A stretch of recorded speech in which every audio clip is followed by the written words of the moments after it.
बंधूंनो आणि भगिनींनो, नमस्कार. प्रथम आपणा सर्वांना दीपावलीच्या हार्दिक शुभेच्छा. मागील भागामध्ये आपण मनाचे वेग बघितले होते आणि त्याबद्दल माहिती घेतली होती. सुख दुःख, इच्छा द्वेष, प्रयत्न, लोभ, मत्सर, ईर्ष्या वगैरे हे मनाचे वेग आपण इत्यादी बघितले. पण ते मी सांगितलं होतं धारण करा. आता त्याच वेळेला तुमच्या मनामध्ये हा प्रश्न निर्माण झाला असेल की हे धारण कसे करायचे, त्याच्याकरता नक्की काय करायचं, धारण करायचे म्हणजे काय करायचं. तर ते व्यक्त करायचे नाहीत. एक, आता तुम्ही म्हणाल की हे असं कसं शक्य आहे. एखादं दुःख झालं, मनुष्याला दुःख होणार, त्याच्यातनं व्यक्त होणार. इच्छा झाली तो व्यक्त करणार, हा मनुष्य स्वभाव आहे, बरोबर आहे. हे व्यक्त करायचे आणि कुठं व्यक्त, कुठल्या प्रमाणात करायचे, ह्याचं सुद्धा एक प्रकारचं शास्त्र आहे. आणि ते कशा पद्धतीनं तुम्ही वेग कंट्रोलमध्ये ठेवायचे. धारण करायचे म्हणजे अगदी बंद करायचे नाहीत, त्यांना कंट्रोल कशा पद्धतीनं करायचं आणि ते कंट्रोल करण्याकरता, ते वेग धारण करण्याकरता काय केलं पाहिजे, नक्की कशा पद्धतीने ते धारण करता येते, त्याला कुठल्या पद्धतीची साधनं वापरली पाहिजेत, ह्याचा जो विचार आहे तो आत्ता आपण घेणार आहोत. तर आता मनाचे वेग धारण करण्यासाठी साधनं कुठली कुठली आहेत. तर पहिलं साधन म्हणजे विवेक आहे. दुसरं साधन वैराग्य. तिसरं साधन आहे शम. चौथं साधन आहे दम. पाचवं आहे तितिक्षा. सहावं आहे साधन श्रद्धा. आणि ह्या सगळ्या ह्याच्यातनं जो परिपाक निर्माण होतो तो म्हणजे समाधान. हे सातवं साधन आपल्याला धरता येईल. तर ही साधनं साधारणपणे तुम्ही वापरू शकता. आता प्रश्न असा येतो की विवेक, पहिलं साधन आपण, विवेक म्हणजे काय. तर आपले आद्य शंकराचार्य आहेत, त्यांनी एक त्याची सुंदर व्याख्या केलेली आहे. ब्रह्म सत्यम जगन्मिथ्या इति एव रूपः स एव निश्चय विनिश्चयः सद अयम नित्य अनित्य वस्तुविवेक समुदाहृत, अशी व्याख्या केलेली आहे. म्हणजे संमिश्र स्वरूपांच्या घटनांमधून सत्य ओळखण्याची शक्ती, म्हणजेच आपण त्याला दुसरं एक असं नाव देऊ शकतो की आत्मानात्म विवेक. आत्म काय आहे, अनात्म काय आहे, ह्याचा जो विवेक, म्हणजे जे नित्य आहे काय आहे, अनित्य काय आहे, किंवा एखाद्या अनित्य गोष्टीमधून नित्य काय आहे ह्याचा शोध घेणे. म्हणजे संमिश्र स्वरूपाच्या ज्या वस्तू असतात त्यामध्ये नित्य अनित्याचं मिश्रण असतं. नित्य म्हणजे सातत्यानं राहणारं, अनित्य म्हणजे काही काळ राहणारं. अशा गोष्टी संमिश्र स्वरूपामध्ये सुद्धा असतात. आणि त्याचा दांडोळा करून, त्याचा विचार करून मनुष्य सत्य काय याचा शोध घेतो, त्याला विवेक असं म्हटलं जातं. आता ह्याच्यामधील एक उदाहरण दाखल आपण जर घ्यायचं म्हटलं तर महाभारतामध्ये विदुर ही जी व्यक्ती होती विवेकी होती. आता ह्याला विवेकी व्यक्ती का म्हणता येईल, तर ज्या वेळेला श्रीकृष्ण धृतराष्ट्राकडे गेले की पंडुपुत्रांना तुम्ही त्यांचं राज्य देऊन टाका, त्यांचा तो अधिकार आहे, त्यांना तो देऊन टाका. त्यावेळेला पुत्रप्रेमानं आंधळे होऊन धृतराष्ट्र त्याला नकार देतात. या उलट दुर्योधन तर म्हणतो की राज्य तर सोडा, 5 गावं तुम्ही मागताय ती पण सोडा, मी सुईच्या टोकावर मावणारी एवढी जमीनसुद्धा पंडुपुत्रांना देणार नाही. त्याच वेळेला हे सगळ्या गोष्टी आत्मानात्म विवेकानं विदूर बघत असतात व विदूर धृतराष्ट्राला सल्ला देतात की पंडुपुत्रांचा हक्क त्यांना देऊन टाका, पुढचा अनर्थ टळेल. संपूर्ण महाभारतच घडलं नसतं. ही विवेकाची दृष्टी विदुरांकडे होती. ते विदुर एक उदाहरण आहे. दुसरं रामायणातलं उदाहरण आपल्याला देता येईल म्हणजे विभीषण, जो रावणाचा सख्खा भाऊ आहे. ह्या विभीषणाला सुद्धा माहीत होतं की राम म्हणजे प्रत्यक्ष विष्णूचा अवतार आहे. आता ते का माहीत झालं, तर त्यांच्या आत्मानात्म विवेकबुद्धीमुळं माहीत झालं. त्यांना नित्य काय अनित्य काय याची सत्याची ओळख झाली, म्हणून त्यांना कळून चुकलं. म्हणून त्यांनी सांगितलं रावणाला की तू ह्या रामांच्या नादाला लागू नको. त्यांची पत्नी जी हरण करून आणली आहे त्यांना तू देऊन टाक. पण रावणानं ते केलं नाही आणि तिथनं रामायण घडलं. हा झाला विवेकाबद्दलचा विचार. आता वैराग्य दुसरा जो भाग येतो तो म्हणजे वैराग्य. वैराग्य सगळ्यांना साधारणपणे माहीत आहे, त्याच्याबद्दल जास्त माहिती देण्याची जरूर नाही आहे. पण मग वैराग्य बाळगायचं म्हणजे काय सगळं सोडून जायचं का? असं नाही आहे. म्हणजे उद्या तुम्ही म्हणाल की मनी वैराग्य बाळगा म्हणजे मी संन्यासी होऊन जाऊ का, संन्याशानंच वैराग्य करायचं असतं का? असं काही नाही आहे. तर रामायणातील राम हे सुद्धा वैरागीच होता. त्यांनी त्याची कर्तृत्व पालन करताना राज्याचा त्याग केला आणि साध्या झोपडीमध्ये त्यांनी दिवस काढले, वनवासात दिवस काढले की जिथं सुखदायक गोष्टी कुठल्याच नव्हत्या. वास्तविक पाहता संपूर्ण हिंदुस्थान फिरत असताना अनेक राजे ओळखत होते ना ही दशरथाची मुलं आहेत. त्यांनी त्यावेळेला त्यांना ऑफर दिले असतील ना की या आमच्याकडे राहावा, तुम्ही कशाला असं राहताय. पण त्यांनी ते वैराग्य पत्करलं. ते कशाकरता पत्करलं, तर कर्तव्य निष्ठुरता हा त्यांच्यामध्ये गुण होता आणि त्याच्याकरता त्यांनी हे वैराग्याचं एक उदाहरण तुम्हाला सांगितलं. आता तसंच दुसरं उदाहरण रामदास स्वामींचं आहे. त्यांचा विवाह होणार होता, ते विवाहाच्या प्रसंगी पळून गेले आणि त्यांनी काय केलं, तर जगाचा प्रपंच बघण्यासाठी त्यांनी स्वतःचा विवाह टाळला आणि वैराग्य पत्करलं. तसंच विवेकानंद यांनी सुद्धा जगाचा प्रपंच केला. तर ही वैराग्य वृत्ती असणं, तुमच्या अंगी असणं हे अतिशय आवश्यक आहे. अगदी सामान्यातलं सामान्य आपल्या रोजच्या व्यवहारातलं उदाहरणसुद्धा आपल्याला घेता येईल ह्या वैराग्याचं, की आईवडील आहेत, त्यांना 2 मुलं आहेत. आईवडील काही कारणानं अकस्मात दिवंगत झाले. आईवडिलांची जी इस्टेट आहे, जमीन जुमला घरदार अमुक तमुक, दोघा मुलांकडे येणार. त्यामध्ये सुद्धा तुम्ही वैराग्य वृत्ती बाळगली तर तुमचा तंटा होईल का 2 मुलांचा? नाही होणार. प्रत्येकाच्या हक्कानं हिश्श्यानं जे येणार आहे ते मिळणार आहे. मग त्याच्या बाबतीत सुद्धा तुम्ही वैराग्य वृत्ती बाळगली तर तुम्हाला ते आपोआप प्राप्त होणार आहे. पण तुम्ही ती वैराग्य वृत्ती न बाळगता हक्कच तुमचा दर्शवता म्हणजे तिथं तुमची वैराग्य वृत्ती संपून जाते, अभिलाषा वाढते, लोभ वाढतो. तर अशा गोष्टींमध्ये सुद्धा वैराग्य का असं मी का म्हणतो, तुम्ही तुमच्या आईवडिलांनी कष्ट करून त्यांनी जमवलेली संपत्ती किंवा धनधान्य असेल किंवा जमीन जुमला असेल, घरदार असेल, ते त्यांनी कष्ट करून कमवलेलं होतं. ते तुम्हाला आयतं मिळते. तुम्ही कष्ट केले का त्याच्याकरता? नाही. जी गोष्ट आयती मिळती आहे त्याच्या बाबतीत सुद्धा आपण वैराग्य बाळगत नाही.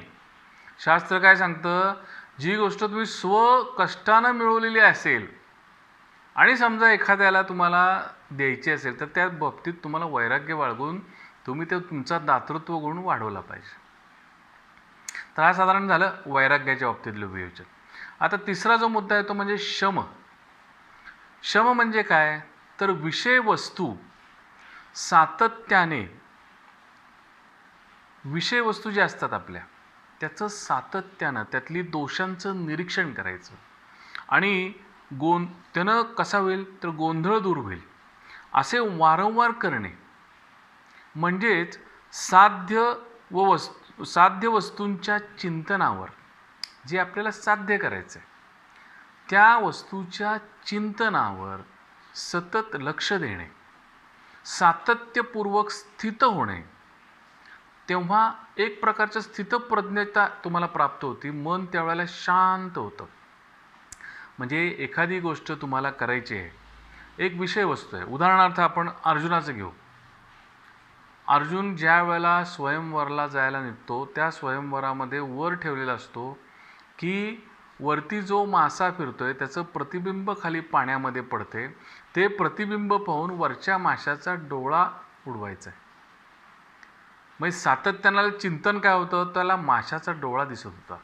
त्याचं चित्त त्यानं शम कशामध्ये वाढवला, तर त्याबरोबर त्याचं जे साध्य होतं, त्याचा डोळा हे साध्य होतं. तर हे उदाहरणार्थ दुसरं एक उदाहरण सचिन तेंडुलकर. त्याच्यासुद्धा विषयवस्तू काय आहे, तर बॉल हा वस्तू आहे. ज्यावेळेला तो मैदानावर उतरतो त्यावेळेला त्याचं लक्ष कशाकडे पाहिजे, बॉलकडे पाहिजे.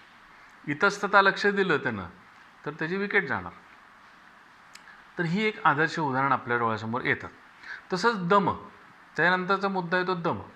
दम म्हणजे काय, तर कर्मेंद्रिय व ज्ञानेंद्रिय यांना उपभोग्य वस्तूपासून परतवून लावणं. म्हणजे ज्या वेळेला तुम्ही एखाद्या गोष्टीचं, साध्य गोष्टीचं चिंतन करत असता त्यावेळेला तुमची कर्मेंद्रिय व ज्ञानेंद्रिय चाळवली जातात इतर गोष्टीपासून. तर ती चाळवू नयेत ह्याच्याकरता जो प्रयत्नपूर्वक तुमचं जे लक्ष आहे ते त्या कर्मकेंद्रामध्ये किंवा इंद्रिय गोलकामध्ये. आता ज्या वेळेला तेंडुलकर ज्या वेळेला बॅटिंगला उभा राहतो त्यावेळेला त्याचं कर्मकेंद्र कुठलं आहे, हात पाय आहेत. इंद्रिय गोलक आहे, गोलक कुठली आहे, तर त्याची दृष्टी आहे. त्याच्यामध्ये त्यानं त्याची एकाग्रता वाढवली पाहिजे. म्हणजेच बाह्य वस्तुनिर्मित जी विक्षेपक आहेत, म्हणजे उदाहरणार्थ काय, बाहेर कुठला आवाज झाला, कोणी कुठले कॉमेंट केले, बाहेर पब्लिक ओरडत असतं, त्याच्याकडं त्याचं लक्ष न जाता, विचलित स्वतःचं मन न होता, त्यानं त्याचा कुठल्या बाह्य वस्तूचा परिणाम मनावर न लावून घेता त्याची जी काही कॉन्सन्ट्रेशन, त्याची जी एकाग्रता आहे ती कर्मकेंद्र म्हणजे त्याचे हात आणि पाय आणि डोळे म्हणजे इंद्रिय गोलक ह्याच्यामध्ये ज्या वेळेला स्थिर केली त्यावेळेला तो यशस्वीपणे तिथं बॅटिंग करू शकतो. हे झालं एक उदाहरण म्हणून तुम्हाला. तर त्याचा परफॉर्मन्स त्याच्यामध्ये चांगला होऊ शकतो. जसे की अर्जुनानंच बरोबर माशाच्या डोळ्याचा वेध घेतला. म्हणजे हे एक आदर्श उदाहरण शमदमयचं आपल्याला घेता येईल. म्हणून तर क्रीडापटूंना अर्जुन पुरस्कार देतात.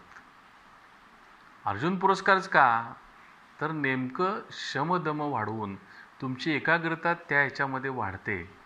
अशा पद्धतीचं जे काम होतं ते ज्याच्याकडनं होतं ते अर्जुनासारखं काम असतं म्हणून तो अर्जुन पुरस्कार दिलेला आहे. आता पाचवा जो मुद्दा आहे तो म्हणजे तितिक्षा. तितिक्षा म्हणजे काय, तर प्रारब्धानुसार जी दुःखे तुमच्या वाट्याला येतात ती दुःखे काहीही तक्रार न करता किंवा त्याचा यत्किंचितही प्रतिकार न करता किंवा त्याच्या बाबतीमध्ये कुठलेही दुःखोद्गार न काढता ती सहन करणे.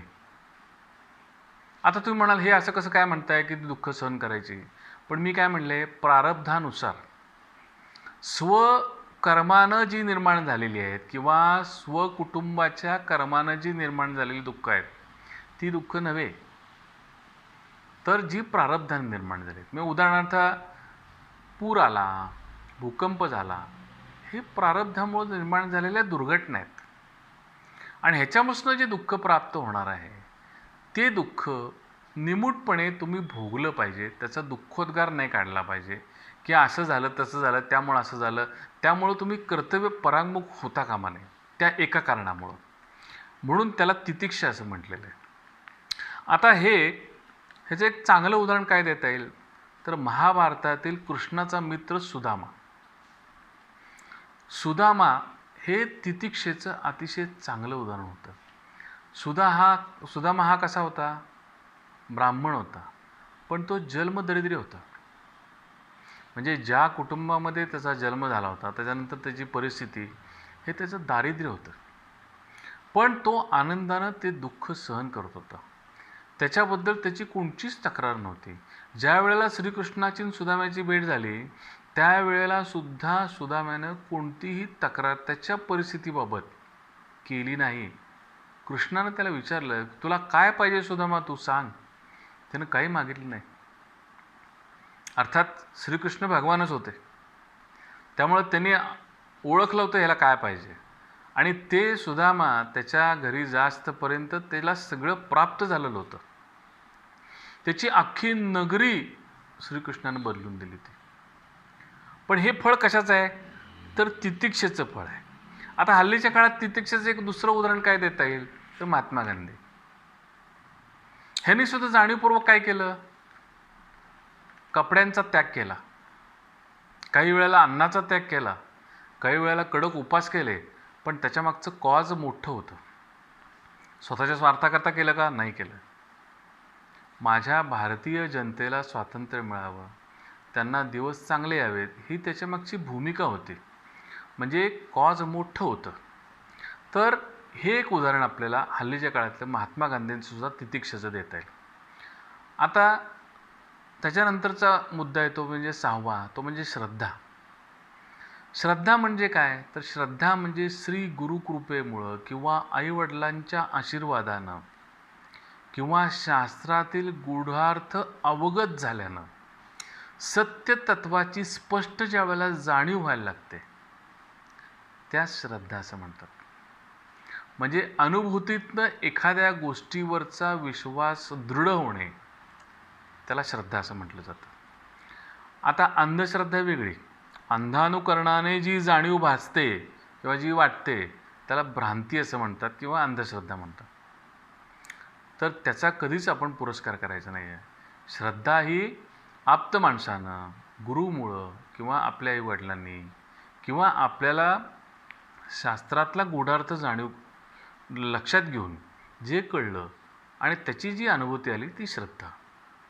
आता वरील सर्व गोष्टी म्हणजे काय काय तर विवेक, वैराग्य, शम, दम, तितिक्षा, श्रद्धा यांचा उहापोह करून मन ज्या वेळेला सत्य तत्वाचा शोध घेऊन त्याच्या चिंतनामध्ये लीन होऊन जातं किंवा चिंतनामध्ये मग्न होऊन जातं, ती जी अवस्था म्हणायची आहे ते म्हणजे समाधान आहे. समाधान कशातनं प्राप्त होणार? ह्या सगळ्या वरच्या गोष्टींचा ज्यावेळी उहापोह करून ज्या वेळेला मन हे चिंतनामध्ये मग्न होतं त्यावेळेला तो मनुष्य समाधी अवस्थेत असतो. आता त्याची पण एक व्याख्या सुंदर केलेली आहे. सर्वदा स्थापनम बुद्धे शुद्धे ब्रह्मणि सर्वदा तत्समाधान इति उक्तम न तु चित्तस्य लालनम. न तु चित्तस्य लालनम ह्या शब्दाला जास्त अर्थ आहे. याचं काय म्हणजे काय तर नुसते बौद्धिक हिंदोळे घेऊन समाधान होत नाही. आता ह्या सगळ्या गोष्टी मला समजल्या म्हणजे माझे मनाचे वेग हे नियंत्रणात येतील का समजल्यामुळं नाही, तर ते आचरणात आणले पाहिजेत. मला त्याच्यावर कृती केली पाहिजे. प्रयत्नपूर्वक मी त्याची जाणीव उणीव नेणीव लक्षात घेतली पाहिजे आणि त्याचा अभ्यास केला पाहिजे. म्हणजे काय ते आळवले पाहिजेत, तरच मला चांगली अनुभूती येणार आणि त्यास मग समाधान वाटणार. आणि ती एक जी मनाची अवस्था जी आहे आणि त्याचे जे शरीरावर होणारे परिणाम आहेत हे अनुकूल असतात, आरोग्य देणारे असतात. तुम्हाला कुठलेही व्याधी जे आहेत अंतर्गत शरीरांतर्गत बदल होऊन होणारे, उदाहरणार्थ ब्लड प्रेशर आहे, डायबिटीस आहे, हे सगळे मनाचे वेग अति प्रमाणात प्रगट करणे, त्याला नियंत्रणात न ठेवता येणे ह्याच्यामुळंच होतात. हा एक त्याच्यामागचं एक मूलभूत कारण आहे. म्हणून मनाचे वेग कशा पद्धतीनं काय साधनांनी ते धारण करता येतील ह्याच्याकरता हा आपण आत्ता उहापोह केला. आणि आपल्या शरीराचं आरोग्य हे दीर्घायुष्य राखायचं असेल, चांगलं राखायचं असेल तर ह्या गोष्टींचं विचार करणं अतिशय आवश्यक आहे. हा व्हिडिओ आपणाला आवडला असेल तर लाईक करा, शेअर करा आणि माझ्या चॅनलला सबस्क्राईब करा. धन्यवाद.